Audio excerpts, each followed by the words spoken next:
And welcome into the show, the Washed Up Walk-Ons, a little Michigan State recap. Last week, if you were here, you heard me and Kevin say, you know what? There's no way Iowa loses this football game. If they do, we just won't show up. We'll just quit the podcast. We of course say a lot of dumb shit on the show. Maybe most of what we say is dumb. Majority of it. We're super thankful that people like you continue to tune into us. Come back and listen every week.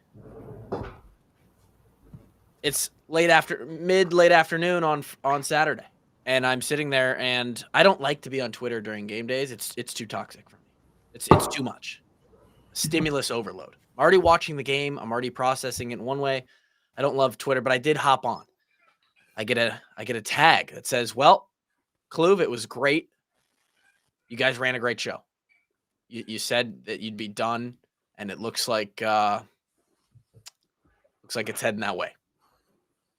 Grant even put out a tweet, I believe, that said something like, "We have never been," and I know what he was doing. He's Grant's setting it up. Grant's always playing the long game. I believe the tweet said something along the lines of, "We've never been so cooked." And then, of course, you check Grant's timeline about 15, 20 minutes later, and he says, "Wait a minute, guys, hold on." And of course, is this just where we're just going to read my Twitter timeline? Is that what we're doing on this show? Okay? It'd be a great 1 hour show. We, of course, did have to hold on to our seats down to the final second. The Hawks finally get a close game to go their way. Now, was it the one we wanted? No.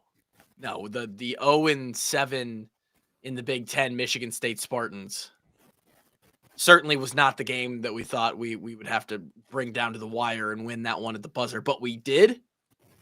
Credit to the boys for staying in it for the full 60. I don't know what went on Saturday. I'm still trying to figure out what happened. I hope that my two colleagues here can help me sift through what happened. I believe Kevin was in the stadium for what happened. Does anybody know what happened? Iowa played bad, then Iowa played good. Iowa played bad for 50 minutes-ish? 55. 54 minutes? 56, I think.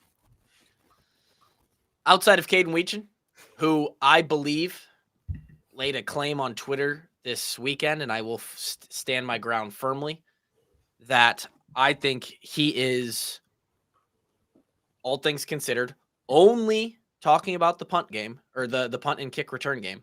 I believe he is Iowa's best returner of all time. And he has surpassed Tim Dwight, who previously held that title. In my mind, y'all have potentially your own list. I think Tim Dwight was at the top of most people's. And I got a lot of flack for that from probably people who are experiencing a lot of nostalgia. Not to say that Tim Dwight wasn't an absolute elite return man, but I have a pretty strong argument to back that up. And the stats at this point, without context even, just purely back that up. So he was the lone bright spot, the only way we could find the scoreboard. And for a while there, you thought, wow, maybe we just win this 1-7-3. You know, maybe this is just Ferentz ball to the max. We just score on a special teams play. Offense doesn't show up, and we just walk out of here 7-3 on senior day. God, Kevin and I jinxed them, didn't we? Was it jinx, Grant? Was that what it was? Was it on us? Yeah, I mean, I would be stunned to say that King of the Jinx almost jinxed the team. I don't know if that would be the most surprising headline for this, but I think there's more to the game than just that. But it crossed my mind at some point. I wasn't there. Hey, maybe part of it's on me. I wasn't there to stop you. It's true. That's elite. That's extreme ownership. Extreme ownership right there from our third host, Grant Allen. What could I have done? Big Ten Grant on Twitter if you'd like to follow him. Shout out to FanDuel for sponsoring the show. They are the presenting sponsor this season, and I'm sure all the public money was on Iowa over Michigan State this or at least a majority, and I'm sure FanDuel made out just fine on that. I mean, I think it started at 15 and got all the way up to like 17 and a half, I want to say. Yeah, and a 3 is not that. So 3 is smaller than all those numbers. all those numbers. So they made a lot of money. Check that real quick. Let me get the calculator out just first. Could you chat GPT that? Grok says it's good. Grok says that makes sense. Wow. You're a Grok guy? I used Grok once and it said, sorry, I did my math wrong, and then sent me a new answer. And I was like, oh, that's enough AI for good for now. It's enough. You know what's wild is the prayer at the Thanksgiving that I attended today was chat GPT. Now, a couple questions there. First of all, Kevin, can you confirm with me on this? Thanksgiving, I believe, on the calendar for the rest of this country is on Thursday. Is that true? I can't believe I continue to get shit for doing this stuff. This is this is America, and we celebrate Thanksgiving on the 4th Thursday in November. Okay, I just want to make sure that wasn't just my family. I cannot be the only one who goes to multiple Thanksgivings, and you can't go to this. Not all parts of your family can have them on the same day at the same time. Can't or won't.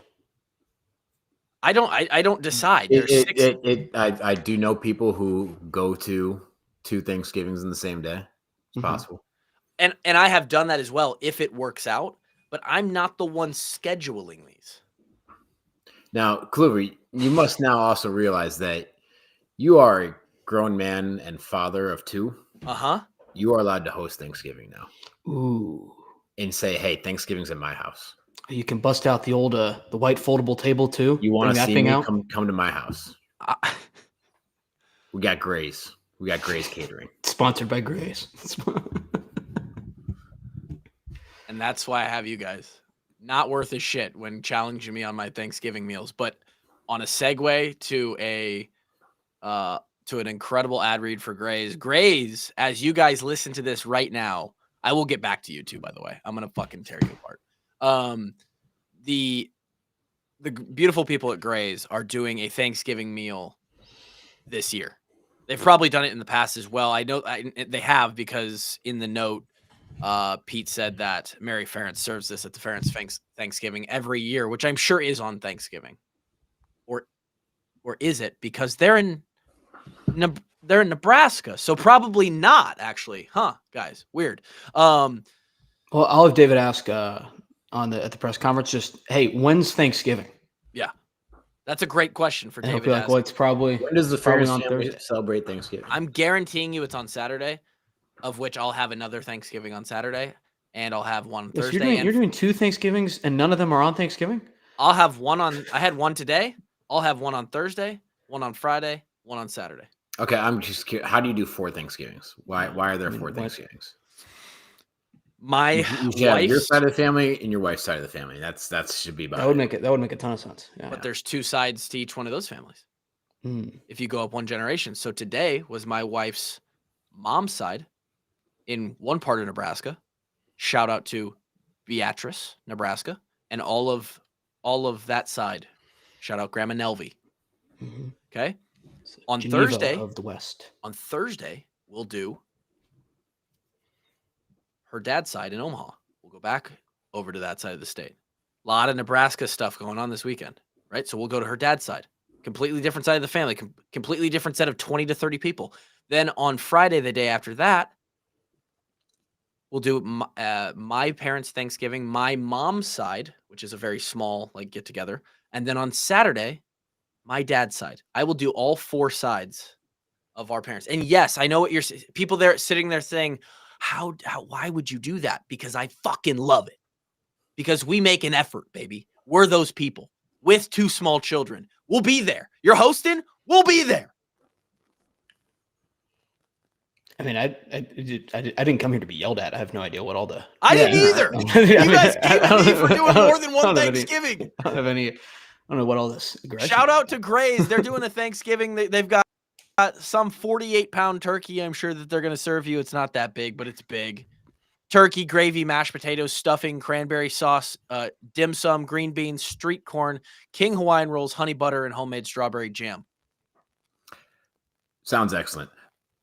Now, Kluver, Hold on. They can pre-order through the 24th. So on the day that this comes out, you only have through today to pre-order that. Okay. It's huge. Go. By the second Saturday, Thanksgiving, your fourth Thanksgiving, are you? It's off. It's off. Okay. Yeah. Off. What does the plate even look like at that point? Just meat. Just meat.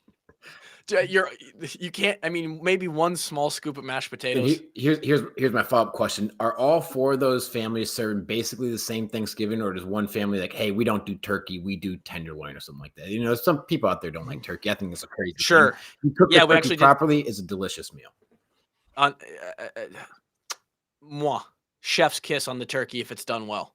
Now on today's, we did there was ham and turkey, ham and turkey options. Okay. You take advantage of the ham early so that you can rotate to the turkey later in the week. Yep. Okay. Yeah. Got sent home with some turkey actually, so we'll be eating turkey all week, and so that was today. Thursday's meal with her dad's side will look very similar food wise. Friday with my parents and Ankeny, that will look different. That will not be traditional Thanksgiving. That'll just be like, I don't know, we'll grill or like, you know, mac and cheese. Like it will just be two barbecue. It'll just be we'll grill out or something. We're not. There's no turkey in the oven. No one's up at 6 a.m. baking a pumpkin pie. So that was my other question. Was at what point, if you're far enough away from Thanksgiving, are you just going over for dinner? They're all within 4 days. Like, you know, I'm going to see my family on Wednesday. We're gonna have dinner, right? Sure. But on Thursday, we're also going to have dinner, but it's on Thanksgiving. So it's Thanksgiving dinner. Right. And then, but on Saturday, if we have dinner again, I'm not going to be like, it's Thanksgiving. Are we on the same page? Like at what point, what's like the radius of days of Thanksgiving where it's still Thanksgiving dinner? It's not about days. It's about the group you're with. Now, and I got another question because I'm just fascinated by this dynamic. Jesus Christ. I didn't know everybody always get the same day every year? Or do you rotate? Like, does someday your family gets the actual Thanksgiving? Or so, yes, this is pretty locked in. Each quarter of the family here has had this specific day worked out. I can't believe anybody. Another follow-up: do those other parts of the family also have different Thanksgivings, or is that their only Thanksgiving? Oh, so some of them. There's like some 16 of them do, total Thanksgivings just in this family. You got. I didn't even think about the multiples. For everybody who's concerned about the turkey prices, the Kluwer family is driving them through the roof. Oh my god! No wonder you can't get any. You can't get the turkeys in Ankeny because the Kluwer went and bought all of them for the 15 Thanksgivings. Half of these, 2 of these aren't even in the state. Ken Palm 93, Grant. Grand Canyon, maybe. Well, Elise, I believe. Eliseo. How much weight do you gain this week? Probably like 1 to 2 pounds. I mean, we're still like heavy on the just ridiculous. I'm training more than ever. The fuel for CrossFit this week is at an all-time high. Kevin's got another question. We haven't done top 5 in forever. I want to say we did this back in the day, but what were your top 3 Thanksgiving foods? Mashed potatoes. Dark meat turkey. You're a dark meat guy, huh? Dark meat. Give me that dark meat in my mouth. Do you take the and I want, because I want it juicy. I want it to explode juice in my mouth. Sometimes I don't know. I saw some people making videos about how to make like the juiciest turkey, and it's like Niagara Falls as soon as they cut into it. I'm like, I think it can be too much at times. Is that fair to say? No. Well, yeah, you don't want a wet turkey, but you definitely don't want it dry. You just gotta get it just right. I subscribe to doing a 1 to 2 day brine before that thing gets cooked, whether you're gonna smoke it or whether you're gonna put it in the oven. Get it nice. Anyone brine. Who knows, anyone knows Kevin Ward, we know that Kevin knows how to handle his meat. Been known. I agree on the potatoes. Often going back for seconds on the potatoes. Get a little gravy boat going on there.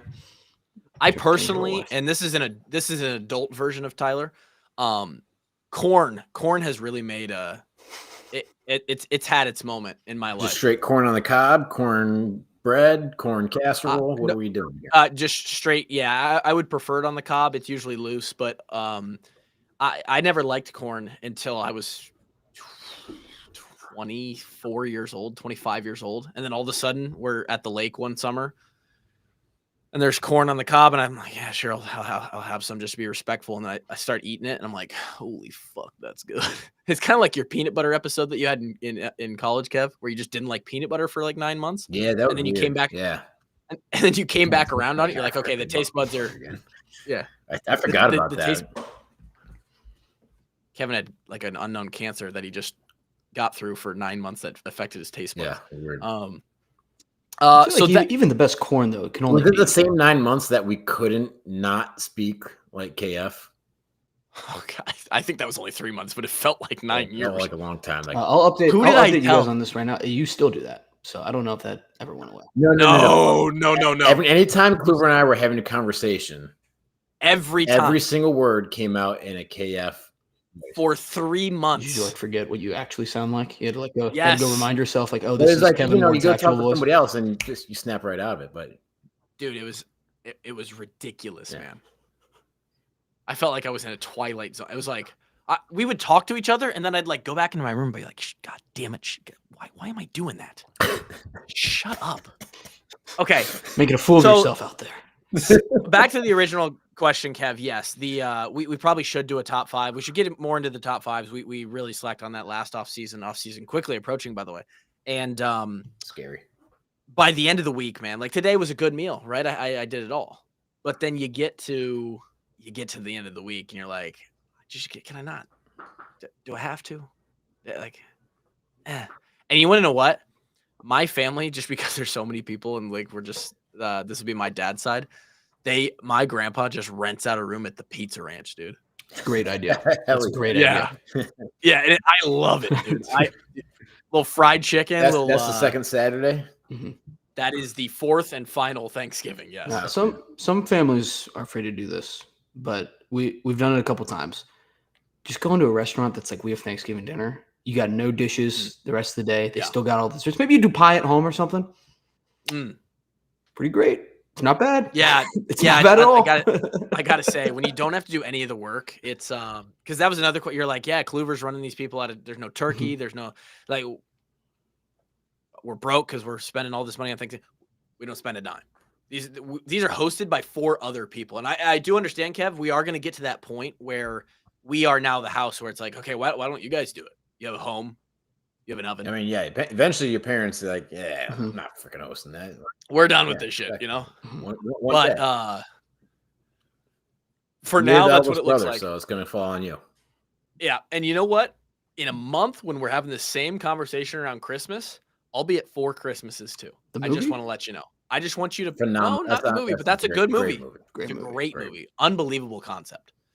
Is that because you're also doing it? You're calling it unbelievable, or no? Ours goes a little differently than the movie does. But you still get Christmas at home. I want to prepare you guys because I don't need berated with questions again in a month on December 20th when you find out that hey, Kluver's going to 4 different. He's getting presents at all of them. Santa dropped off 4 different spots for the YTK. Okay, and that's what they called me in high school. I mean, this is a conversation for a different time. But if you're getting, no, we're not. We're gonna. I'm kidding. I don't get gifts at all of those. Okay, I was about to say, like, wait, dude, we're 31. Are you still getting presents like that? No, like, I still get a few here and there, but you know, no, me and my, well, we can talk about this during. Oh, what a time. Again, shout out to Grays. You can pre-order that Thanksgiving meal through tomorrow or today as this podcast comes out on the audio edition. And they will do like Grant just said, they'll do Thanksgiving for you. You don't have to worry about any of it. It'll be the best tasting Thanksgiving you've had in probably a very long time. They will not burn anything. No, it'll all be cooked. Your mother-in-law. Like 30% chance just gets totally burned. I'm going to be honest, but Grays, no chance.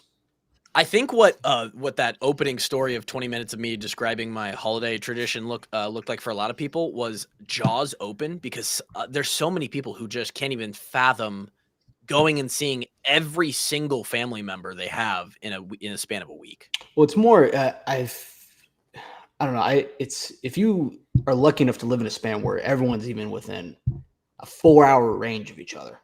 I feel like it's pretty lucky at times. That's part of why we do it. Yeah. It's like we have the ability to do so we do it. Now, I feel like, let's say Kluver operation woke up one day, it was like, we're moving to San Diego. Yeah, we're not making those for Thanksgiving. Becomes we'd make a couple of them, because if you're going to come back, you're going to be there for multiple days. So yeah, but the effort level would go down traveling with kids, such a thing. Our kids are like, I got to say though, shout out to the two youngins, just unbelievable. 3.5 hour car ride yesterday there, today back. They're just angels. They just sit sleeping. They wake up. They're Brooks is looking at the trees pass by, just giggling at himself. It's unbelievable. I don't know what I did to get the good kids, but dude, is what it is. Dude. 8 long months, 243 days, and now just one turkey. Brady Ross chimed in for those that caught the Wednesday show and said that I believe his brother or brother-in-law was listening to the podcast and told him that we gave him a shout out for his dolphin impression. And I actually did find the video. I can pull that up here in the background. But can one of you, while I do that, explain to me, Kev, maybe explain to me what happened and why we looked like, because I think a lot of people are looking at this like, damn, we really, like, through the Oregon game, you could really say this team got better every single week, found a way to like really show improvement in certain spots. And then the USC game, that second half looked not great. And then that sort of continued for most of this game. 6 halves of football that have really just looked uncharacteristic relative to the rest of this season as far as like progressing and getting better. So what did you see in the stadium that made this any different? I don't know, just a lack of rhythm, honestly. Just couldn't seem to get into the flow of things. You know, the run game was kind of okay, not great. Couldn't really get that fully established. I don't think we completed a pass until like halfway through the second quarter. So, dude, that's kind of an issue. Just kind of looked out of sorts, honestly. Just didn't look sharp. Didn't look like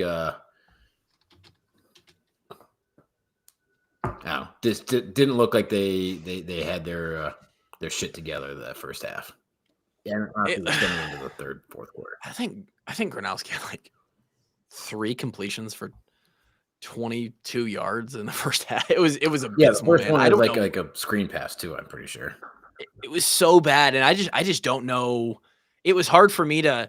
We were on our way to Nebraska for the first half, so I'm watching it on my phone, trying to like manage the kids in the back seat, all this stuff, and then we get there and we're watching it on the TV in Grandma Nelvy's room, and we're like, I'm kind of like half paying attention, half like it's like. I'm like, what is going on? Every time I look, to me, it honestly looked like we were getting, like they kind of hit us in the mouth. They were out, especially on the line of scrimmage. It seemed like we were getting our asses beat. Yeah, their D line 8. Yeah, I'm not gonna lie. I actually thought our offensive line played pretty well. I think honestly at the tight end position, we got to get a little bit better at blocking. I think that was a big area of improvement that we have to address. Okay. Seemed like the defensive line still, I don't know, man. It seemed like they weren't getting a lot of pressure, which I know was a big issue in the Oregon and the USC game as well. Not easy to get pressure. Yeah, no, we have not done a great job really all year getting pressure with just 4. And you've seen Phil dial up a lot more blitzes this year than he has in years past. In order to kind of get that. You look up and you're like, why are we in a game? Why are we in this game? What is going on? We can't get it. Like you said, we couldn't get any rhythm. Mark throws a bad interception in the first half. I mean, it's right after Wetjen's first big punt return. Brings it back like 40 or something yards to bad interception, the other 40. Man. Yeah, he takes a shot. He throws it like he hesitates because it's not there. It's double covered. Yeah. So and then he throws it late too, which is even worse. So yeah, guy's not really open, and he throws it late. Nothing really good could have happened there. And I think that was the first or second play right after the punt return. So that kind of killed any momentum we had. Luckily, it was on their own 5-yard line. So it's a really good punt, if anything. But you don't want to be punting on first down. Speaking of punting, man. Bro, not good. Just the unit hasn't been that great this year. Hasn't been. I mean, it hadn't been good at all. Yeah. I haven't looked at the stats, but the two the other day were like, I mean, we're like in Colton Rastetter range, which was not a good year punting wise. Like Colton was still really young, trying to figure it out. We're working on a lot of turnover stuff. Like he was what we had, and we were like last in the Big Ten. Like we got a couple one or two blocked earlier in the year. It's like, man, I don't know.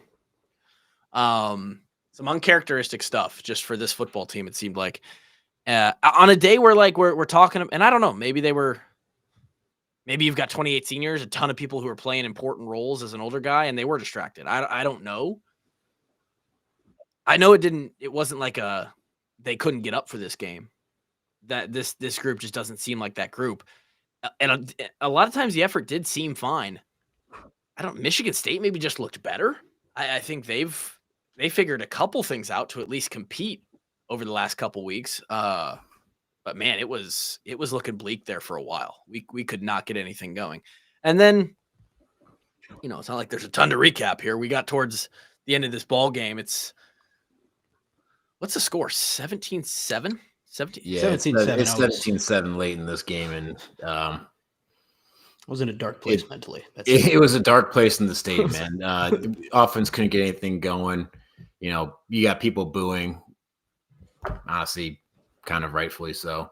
They were pretty frustrated, and I think a lot of people started to leave. I'd say by the end of the game, the stadium was about 60% full. So like a lot of people left. Now they said it was a sellout. There were not 70,000 people in that stadium at the start of the game either. So, but yeah, there was. Be honest, like it was not a fun game to watch either. No, it wasn't like it was some defensive slugfest. You were watching subpar football there for a while. Wetjen obviously houses the one. Which, thank God, we're almost offsides on that play. I was waiting for the flag on TV, bro. I was fourth like, and 2. The first thing that you should be knowing is like, don't jump off sides. Nope. And two of our guys, I swear, when the ball was snapped, we are offside. I mean, anytime that we were less than 4th and 5, I'm as a player on that return team's like, hey. Watch the ball. We're not getting caught off. The only thing you cared about out here. Like we're not going to let them steal another possession here. So, hold your water. But yeah, thank God they got back just in time. Like honestly, I could you imagine that one gets called back? But from my vantage point in the stands, like if they threw the flag, I wouldn't have had much of a leg to stand on. No, I'm right there with you. I was waiting for it to be thrown, and then as he starts to juke another guy and find another bit of space, and you're like, oh my God, where's the? Because sometimes they throw the flag, but on the TV, the little. Oh yeah, so so on the TV, you don't know if there's a flag or not, right? The little flag bug, you're just waiting for it to pop up, and you're like, it's still not there. Did they miss it? Yeah. So as in the stands, like I'm looking right at the official, like, okay, they didn't throw it, so we're good, but. He houses the thing. Yeah, electric. Honestly, the crowd got so excited every time Michigan State was punting, just because like he was our weapon today. Anything could happen. You're just like they announced Caden Wetjen back to return the punt, and the people get all excited. You're kind of like when Torrey Taylor used to go out to punt, and yeah. the stadium would get excited. But punting both ways on our in Iowa City it's an exciting time. Again, I do think he passes. I know there's so many people who listen to this show and who grew up with Iowa football in the 90s and 2000s. And there's a lot of nostalgic, like put on a pedestal memories of you, like in the glory years of your life. You might have been in college in Iowa City at the time. And like Tim Dwight was the man, right? Elite returner. I believe Caden Wetjen has passed him. The stats now are officially better.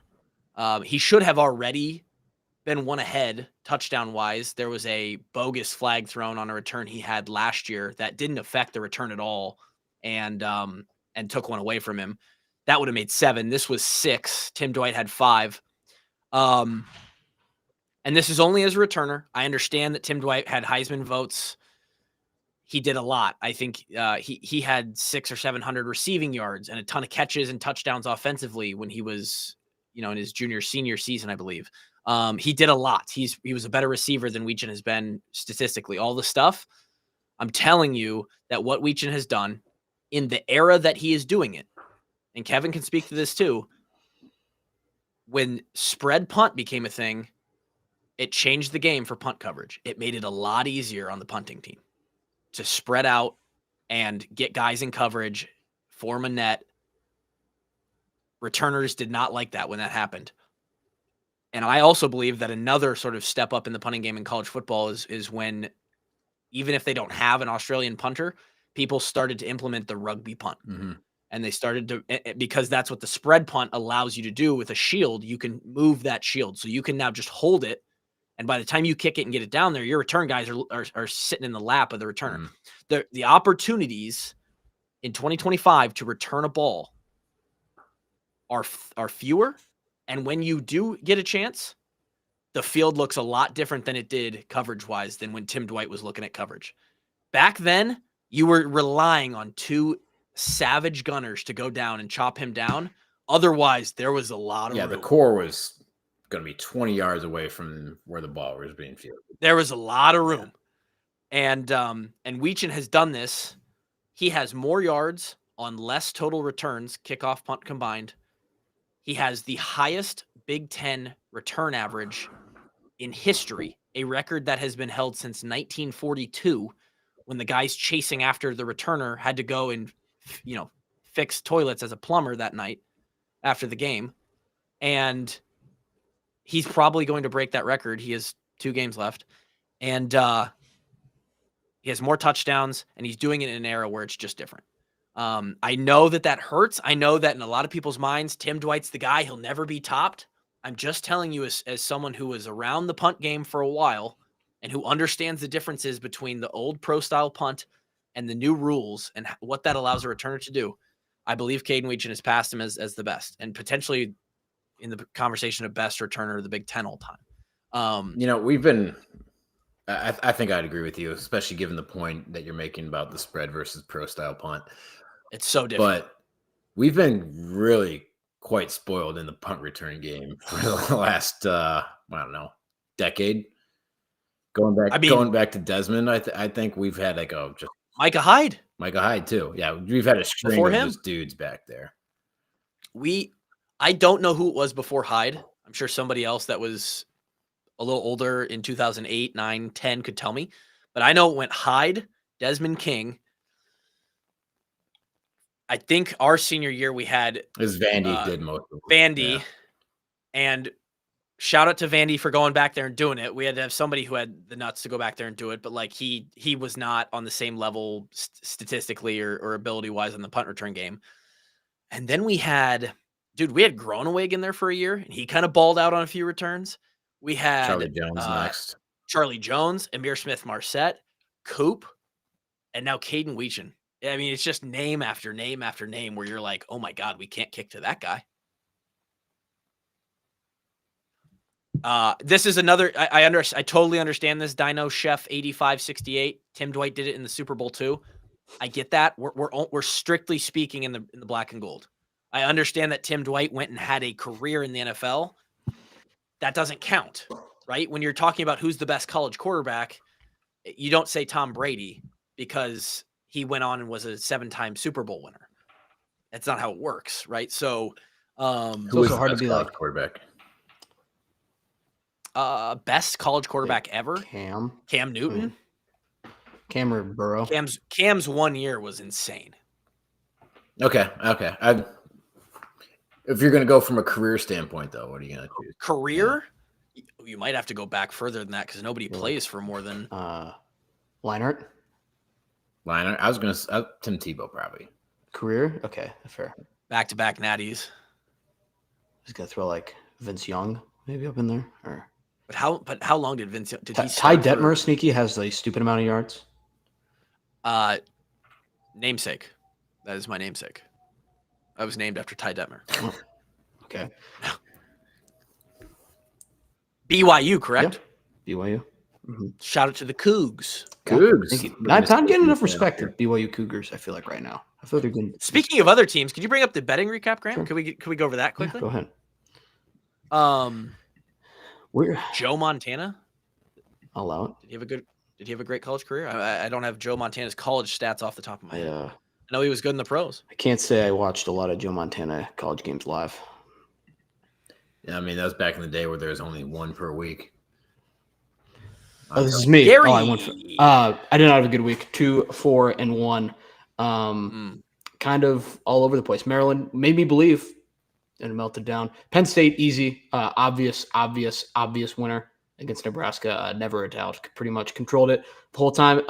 Maybe some questionable stuff going on with the what do you want to call it? Pins being worn by the coaching staff, but we're not going to get into all that today. It's fine. You can Google that up. Google that on your own time. Sort of wild. Arkansas, again, made me want to believe didn't get it done though. Florida, dead in 2 seconds, maybe 3 seconds. That game was 31-0 in about 5 minutes. I don't even know. Like it was sad to see the swamp. It looked like COVID seating going on. Hey, how about Northwestern though? How about Northwestern? Northwestern just a push, which I'll take is better than losing. But I mean, only got the 3 there. And also, I saw a lot of people pulling up some ugly stats on PJ Fleck. It was ugly. It's not great. I want them to keep playing at Wrigley Field. What stats you got there for Northwestern versus Minnesota? Up, but it was just like a lot of when is PJ Fleck going to actually accomplish something? Classic Big Ten matchup. Stats getting pulled up on TikTok. So honestly, Minnesota's fine with what they get out of him, and we're fine to let them. Oh, I'm totally. Yeah. If extend him, sign him more. But I would love a PJ Fleck extension. Nothing would make Hawkeye fans give more thanks this week than a PJ Fleck extension in Minneapolis. I do like Northwestern. I feel like is just I just respect them as a program. Yeah. So this was always this was always the thing when Fitzgerald was there too.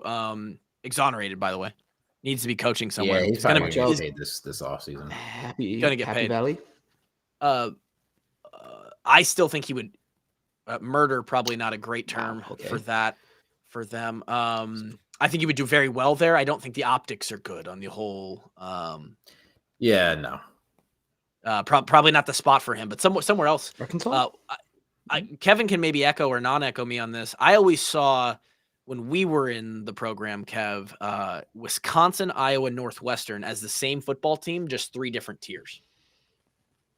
Wisconsin was just kind of like they had our number. Yeah, I mean, they were a little bit better. If you're saying like teams that want to play disciplined, fundamental football, play it really hard. Yeah, hard. Low penalty. Yeah. Same brand of football that way. Sprinkles a little bit different things here and there. Northwestern Which, by the way, more of a spread team, but they still emphasized running the football. Yeah. How about the Badgers? Badgers turning it around, huh? Hey, ever since they announced he was going to come back, they've been an incredible football team. The players decided, well, fuck it, we're stuck with him. We might as well start playing hard. They literally told everyone on Twitter, like, just hear me out, okay? You got to trust the process, see the vision here, and they've been great ever since. How pissed would you be though if you were a Wisconsin fan and he's been so bad there in 3 years, and they came out and they're like, we believe in him. We're gonna give him a little bit more money, and just trust us, right? It's still infuriating. I will say I understand the state that program has been in for the last couple of years. Rushing the field on a 7-3 outside of the top 20 ranked team. They're ranked. They were like 21st outside the top 20. Oh, okay. Like it, I get it. They needed something to feel life over there. Oh yeah, I understand. So I'll allow this one. Usually, I'm with you. Like, you shouldn't be rushing the field unless like you're beating a top 5 team or you're a 40-point underdog or something like unless that. my team does it. Yeah. That fan Unless- base, just like you said, needs something to feel good about. They needed something to feel alive, man. So I will. Good for them. 2 back-to-back ranked wins at home. How about that? Which just makes me is that all Iowa more marquee win this year now. The Wisconsin Badgers. Yes. Which And just hey, makes me all a more bunch upset. of other teams couldn't go into to Madison and get a dub. Hawkeyes did. By that many points? No. But your Iowa Hawkeyes, they certainly could. Okay, Grant. Tough week, but hey, you're still above 500. My last thing I wanted to mention though is UNLV. They covered pretty easily, but their QB Anthony Calandra got hurt doing a jumping I celebration. think they've been cashing at a pretty good rate this year. You're telling me the team in Vegas has been somewhat the threads, helpful yeah. in Vegas? Is that possible? Is that the first time that's ever happened? Here's Kevin Ward. Could be. Kevin Ward. Minnesota Northwestern under 40. I think they scored 70-something points in this game somehow. 38-35. Yeah. Yeah. And it was like 10-0 at the end of the first quarter. I'm like, oh, I'm probably good. And then it's like at 38 at halftime. I'm like, what the hell just happened? They're actually not good. Missouri, Oklahoma under. That was never really in threat. I think the final score is 17-6. So get that one there. Iowa, Michigan State over. Not even close. I mean, numbers wise, yes, but the amount of punts in this game, like you look at some of these games right now, and each team gets like 8 possessions in a game. This was like, I don't know how many possessions, but there's a freaking lot of them. This game felt really, really long to sit there in the stadium. Yeah, well, it felt long on TV too, man. This was a bad football game. And I was curious about how many punts this guy had. Actually kind of wild. He doesn't have more. Are they just that bad that they turn it over a bunch? Eckley, who's a good punter. Shanked one. He did shank one, man. Just gifted it to us. Shout out to that guy. He is second in the country for average punt distance at 48.6 this year. But he only has 44 punts. The most punts in the country. This guy has like 65. Oh, poor UMass. Plays for UMass. They punt a lot. So I thought this Eckley guy might have been averaging like 8 to 10 a game, but it looks like they only punt about 5 times a game. The kid can boom it. Yeah, I mean, outkicked his coverage one too many times. Sure did. Sure did. I mean, we talked about those first 2 returns, but Wetjen had a huge return in the fourth quarter as well that set up, I believe, the touchdown drive. Yes, Reese Dakin 72nd in net punting this year. Not good. Average wise, he sits also not good. We got a 78th in average. Yeah, just not. He's not Tory Taylor, but the problem is we didn't need Tory Taylor. We need just okay. And 78th is not okay. Something to work on in the offseason. Pulling up in the chat here, their quarterback was also actually quite a good punter. Well, okay, so I want to take another thing about that whole Tim Dwight. Yeah, he was. Why was he kicking it so far? So there was an argument online about like how many teams would kick away from Tim Dwight. And the funny thing is that Tim Dwight has more returns than Wetjen does. It currently sits at like 126 or so that Dwight had in his career to Caden just past 100. So Dwight has had more opportunities. And I just don't know if anybody's been watching how much teams have been trying to not kick to Caden Wetjen, specifically in the kickoff return game, a little harder to do in the punting game. Michigan State essentially half the time just kept their offense on the field and said, okay, we're going to have our quarterback punt it so that they don't put Caden Wetjen out there. I mean, that's respect for the returner. I did not have a great day. No. Just wasn't What? a great day. Was really confident in Iowa. And obviously we won by 3, not 16.5. JMU, I think they pulled it out late in the fourth quarter, but did not cover the basically 2 touchdowns. And then Oklahoma minus 7.5. What did that game end up as? 17-6. That's a cover. Okay, we got the Oklahoma. Give me 16 credit and 24 in the year. That is exactly 40%. That is not profitable. What are your And, actual picks, though? I would love to know. The ones that, because you were betting against like the ones I didn't flip? Exactly. Oh, God. I went 8-1 during that stretch. So my actual gut is 8-32 this year. Just abysmal. 20%. I'm picking 1 out of every 5 games right. And that's just on the spread, which is supposed to be even, right? Like Yep. That's mine. Listy chimes in here. Why can't I add this to the no? For some reason it won't let me do this. Oh, here we go. Why do you think Kirk has been so emotional this year? Was he emotional on Saturday? Was there a moment where he got emotional? For senior day, I would assume so. Oh, yeah. I mean, for senior day, he's always emotional. It was weird. It was a little weird when he almost cracked into like a smile, laugh, kind of cry after the Philly special last week. I think it was like football guy, just ultimate like, oh my God, we just ran the Philly special at USC and it worked. Like I'm on cloud 9 right now. I saw someone ran it again this last week. I forget who it was. Really? Yeah, I saw a highlight. So, And I'm trying to think, has it ever not worked? It's a great play, man. It's a great no one play. accounts for the quarterback in that situation, and that's why it works so great. Yeah, nobody has quarterback responsibility in coverage. because wasn't it that it didn't work earlier in the Super Bowl with Brady? He tried to catch a ball and it didn't work. Oh, yeah. Mm. Did he drop it, though? He was open, I right? think he dropped it.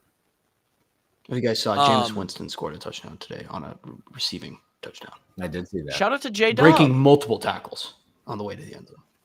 Could not. Do want to give a shout out to our guy, Steven Steven Schaub. Been a long time, very loyal, true walk-on Army member for years and years. And this was sent to us off of the TV copy. This is early in the fourth quarter. We're in the middle of our historic comeback against the Spartans. And right there is one of our beautiful AdCraft Solution washed up walk-ons new logo sweatshirts. They're just not many of those out there. We haven't had the new logo around a whole lot of time. So shout out to Steven. Steven, I need to send you something. That's good marketing right there. I'd like to compliment Steven as well because, like I said earlier, at this point in the game, I was in a pretty dark place. And I see that come up on the screen. I was like, oh, hey, there's something to smile What was the about. timestamp on that? 10:33 left in the fourth, I believe. Yeah, not a great. So, yeah. We fumble it. They score a touchdown. We go 3 and out. They score a touchdown. It's 17-7. They've scored their last 2 drives. We've not done a damn thing on offense, and it's looking bad in Kinnick. And there's our guy wearing a sweatshirt. Yeah. For those wondering about the Dolph impression that Brady Ross does, this is the video that we're referencing. Hopefully you guys can hear this. 8 long months, 243 days, and now only 1 more minute. In 1 minute, brothers return to the gridiron. New faces step into their dreams. 1 minute until a familiar face steps into a new role. And the Dean of College Football Coaches kicks off season 19. 128 years of football. 1 minute until another season starts. In the Hawkeye State, this is what we live for. What we fight for. Oh, Josie.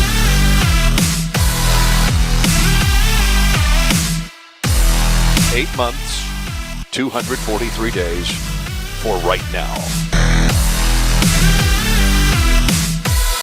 Dude, shout out Manny Rugamba.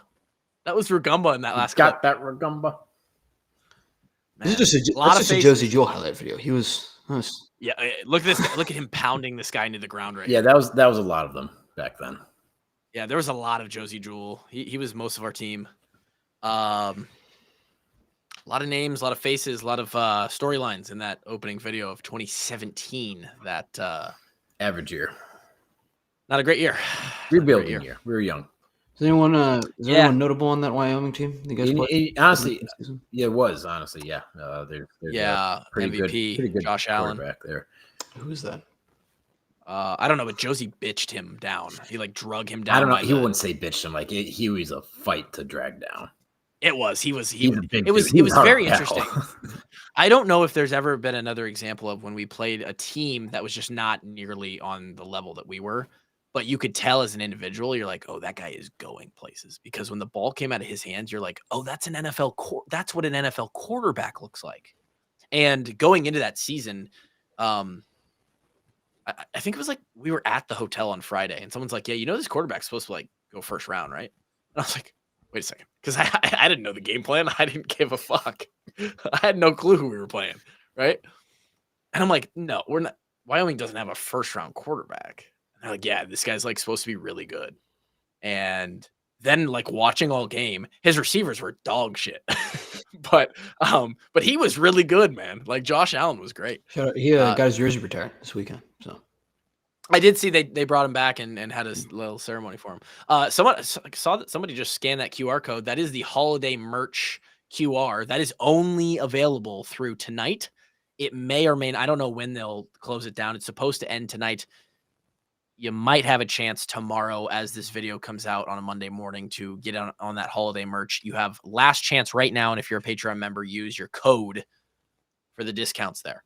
So yeah, where do we go from here? It's a completely just flush this one. You move on 24 hour, 20 16 hour rule.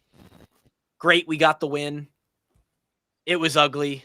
Tape's not going to look good. You do have to give the guys credit. I don't care if it's against Michigan State, a team that hasn't won anything all year. The one thing this year has been, man, they just can't finish at the defense. Got to stop. Gronowski made some big throws. Jacob Gill and Reese Vandersea made some catches that you don't see out of guys in Hawkeye uniforms. I've been a big believer in the fact that we have guys who can make those plays if we just throw the ball. And those two were very validating plays for me personally. Yeah, I mean, those 50-50 balls put a lot of stress on defenses and corners. Like, absolutely, you'll see so many times that even if you don't come down with the ball, if you just give them a chance, PI is a pretty frequent occurrence for that event. So, you don't have to do it all that often, but at least 2-3 times a game. Like if you got it, a one-on-one, just take a shot. We got so hard.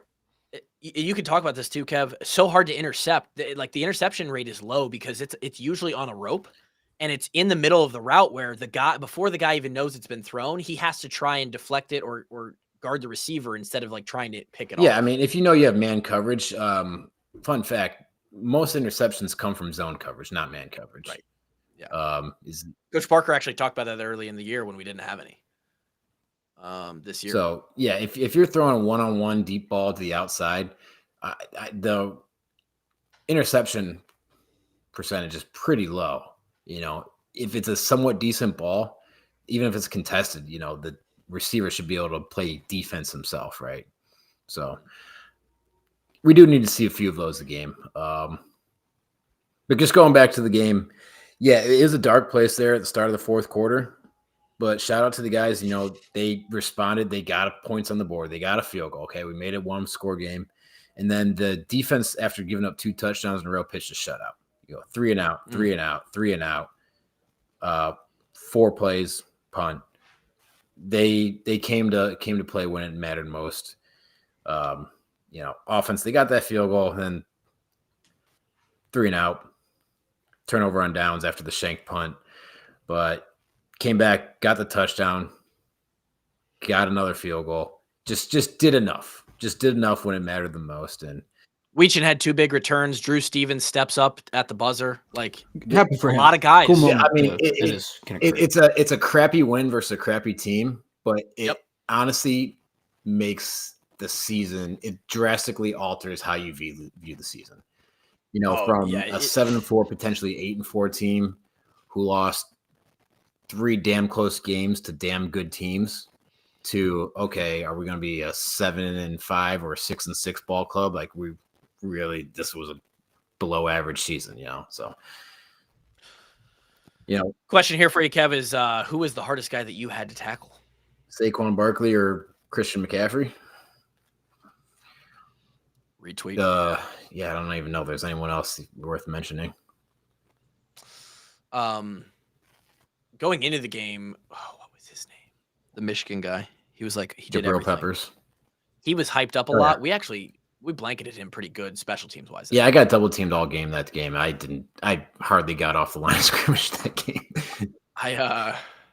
Yeah, but Which was, honestly, it was crazy that we were in max protect all game. Like, we got a scary dude back there. We're in max freaking protect. Yeah, I don't know. Fun times. Fun times. Shout out to the other sponsors, the Swarm. I'm sure a couple of those big plays came from some guys who were making Swarm money this past weekend, and we're going into the off season here where the Swarm is going to be a massive deal. And you've got two basketball teams. Shout out to Brad. He was honored on the field as the Iowa Person of the Year or whatever. So I don't know. Some word. Okay. Beth gave him a big old trophy, and the crowd got to wave for him. Brad's doing a great job. What kind of like they give him like the Stanley Cup, just like a massive trophy. It's a trophy of him. It's like an Oscar. And then Big Road Brewery, right under Grant's little chinny chin chin there on the screen for the YouTube viewers. If you're watching the YouTube and you're still here, a little like, a little subscribe. It just tickles the fancy of us three. It helps out the brand. Big Grove doing big things. Citrus Surfer, Neighborhood Beer, Easy Eddie. They got a lot of good stuff over there. The experience and the setting to watch an Iowa football game is more than enough, but then you start to taste the product they put on the table, and that sort of solidifies it. So that leaves us with one more week. Jeremiah Searles has already been in contact. Huskers. Oof. Tough showing. His T-shirt. He has the T-shirt. He will be coming on at least once, hopefully twice this next week to preview and hopefully recap the game.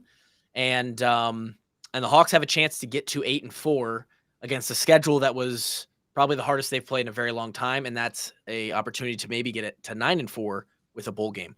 All of that to come in the next few weeks. We will be here with the iCult previews, the taglines on Patreon, the preview show for the Nebraska game with Jay Searles, and a whole lot more. Appreciate y'all for being here. We'll see you next time.